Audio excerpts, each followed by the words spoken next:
ये मेरा जो धान का कटोरा है ना, छत्तीसगढ़ की धरा, इसको समझना कठिन है।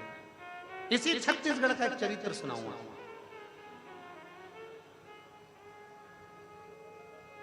वेणुगोपाल साहू कोकड़ी में कत्था खाता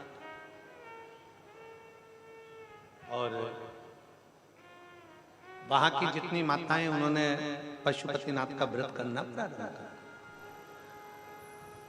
पशुपतिनाथ का व्रत करना प्रारंभ। जरा देखिएगा मेरा छत्तीसगढ़ क्या करता है, जरा समझने वाला विषय। अब कोकड़ी में जब कथा हुई, सबने पशुपति व्रत करना प्रारंभ किया और पशुपति व्रत करने पर प्रसाद के कितने हिस्से मंदिर में रखाते हैं? जम के बोलो। प्रसाद के मंदिर में रखाते 3 हिस्से। एक हिस्सा अपनी थाली में वापिस चले जाता है। मंदिर में कितने रह गए? 2 हिस्से। अब वहां पर 2 बेटियां,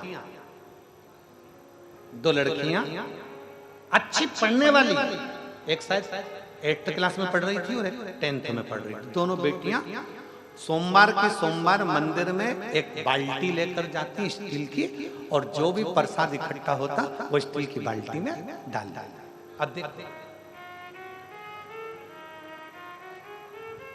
स्टील की बाल्टी में प्रसाद लिया और वो बेटियां जो बहुत साधारण से, सिंपल से जो लोग थे, जिन्होंने शंकर को छोड़ दिया था, जिन्होंने सनातन धर्म छोड़ दिया था, जिन्होंने हिंदू धर्म छोड़ दिया था, वो दोनों बेटी उस प्रसाद की बाल्टी को लेकर उनके घर जाती थी, जो पहले तो हिंदू थे और बदलकर दूसरे धर्म में चले गए।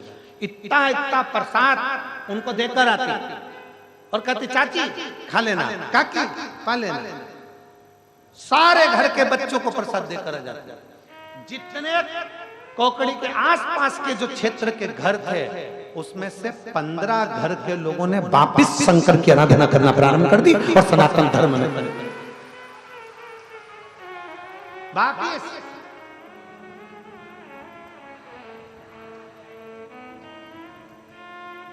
इसीलिए कहते हैं छत्तीसगढ़िया सबले बढ़िया। ये छत्तीसगढ़ की धरा कोई साधारण धरा है। यहाँ की एक एक बेटी, यहाँ का एक एक बच्चा सनातन धर्म के लिए जीता है, जागृत होता है और सनातन धर्म के लिए आगे बढ़ता है। कदम से कदम मिलाकर सनातन धर्म को जागरूकता देता है यहाँ का बेटा और बेटी।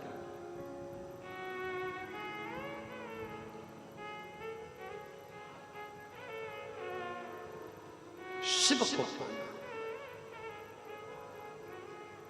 इसीलिए आप लोगों से बारंबार स्मरण किया जाता है कि शंकर के मंदिर में 1 लोटा जल चढ़ाने, दिखावट, सजावट और बनावट, इन 3 चीजों से शंकर कभी नहीं मिला।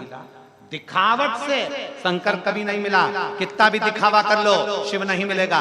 सजावट, कितना भी घर सजा लो, भगवान नहीं मिलेगा। अपने आप को कितना सजा लो, भगवान नहीं मिलेगा। बनावट, कितनी भी बनावटी जिंदगी जी लो, भगवान नहीं मिलेगा। मेरा शंकर तो भोला है, भोले को ही मिलता है। भोले के भाव से